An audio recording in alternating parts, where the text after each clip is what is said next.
On his first day at work, the bodyguard discovered that the president had mysteriously died in his room. His mind went completely blank for a moment, but he immediately began to carefully examine the crime scene, determined not to miss any clues. 2 half-finished glasses of red wine on the table, along with a pair of golden earrings, indicated that a woman had been there the night before. He then went to the inner room and found that the safe had been opened and its contents were missing. It was clearly a premeditated assassination. Realizing the gravity of the situation, Mark did not report to his superiors. Instead, he immediately informed his team to secretly lock down the entire villa. After completing this, he hurried to the security room to review all the surveillance footage from the house the previous day, and indeed, he saw a woman enter the room at night. After the woman left, the president went downstairs and had 2 drinks with his father, returning to his room only around 10 in the evening. The last person he saw before going to sleep was, in fact, Mark himself, and they even talked for more than 10 minutes. From this, it appeared that the woman had no time to commit the crime, while Mark himself became the prime suspect. But only Mark knew this was impossible. To quickly uncover the truth, he called his partner Andy, who had just finished his shift. They had once been comrades in arms, and Andy was now the only friend he could trust. After quickly explaining the situation, Mark instructed Andy to quietly inspect every room in the villa, but not to take photos or make any records. Memorize everything mentally. Meanwhile, Mark returned to the security room and had the staff review the late-night surveillance, and indeed, anomalies were discovered. After talking with the president the previous night, Andy had come to take over the watch. The footage showed that during the first half of the night, Andy patrolled normally, but in the late hours, he slept on the sofa for an hour and a half. A sharp-eyed staff member noticed from the reflection on the glass behind the TV that shortly after Andy fell asleep,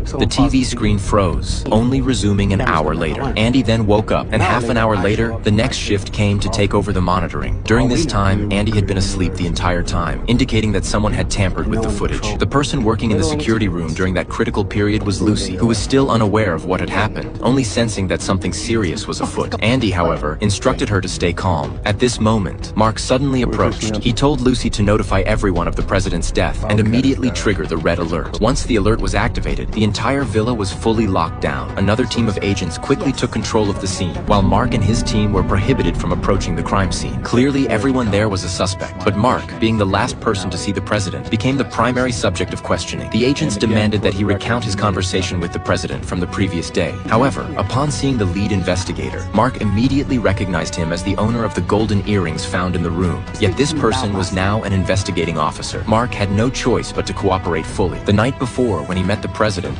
had been slightly drunk and kept inviting him in to listen to music. Mark, however, declined, citing work obligations. The president then took a black box from the safe, claiming it contained the latest confidential news, and again invited him to watch, but Mark firmly refused. This frustrated the president, who had once been saved by Mark from a bullet and had treated him well, bringing in top medical teams and granting him several weeks of paid leave.